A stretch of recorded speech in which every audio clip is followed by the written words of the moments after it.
Gonna update you now on the tropics. We have Idalia, very concerned with that, and Franklin making waves literally and impacting our coast. We're going to talk about that as well. Right now, Idalia is working through the Gulf of Mexico, and you can see the hurricane warnings that are out. This does include the Tampa Bay and St. Pete area all the way up through the Big Bend section of Florida. It's still expected to make a landfall up in that general area. Winds right now to 85 miles per hour. It has been strengthening as we've gone through the morning. Movement north at 14 miles per hour, and it's still forecast to strengthen to a Cat 2, possibly a Category 3 by 8 a.m. tomorrow, just before making landfall around the Big Bend area in Florida. It then cuts up through southern and southeastern Georgia, rides up along the coast as a tropical storm, spending time over land. It will weaken, and then it curves back off and stays down south of Hatteras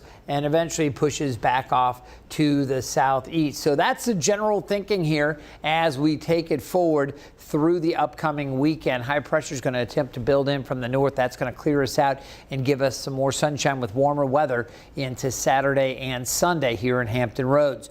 This is going to be a big problem maker for Florida, obviously, and it's going to produce some very heavy rain down through the southeast U.S.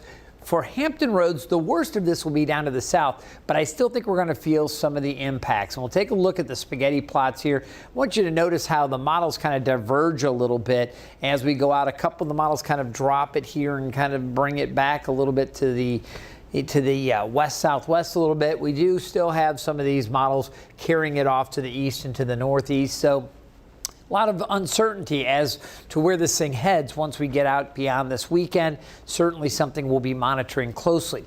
Now, the main concerns as far as Hampton Roads goes on its current projected path through late Tuesday morning, we're looking at breezy conditions across Virginia. It's going to be windy over eastern North Carolina and especially around the Outer Banks. We're talking about winds in Virginia Beach, maybe gusting over 30, 35 miles per hour. So could see a few higher gusts right at the ocean front.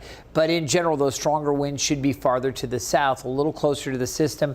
There will be a pressure gradient, which could set up some of those stronger winds near the water. We're going to look for that, but it looks like the worst of it should be in North Carolina.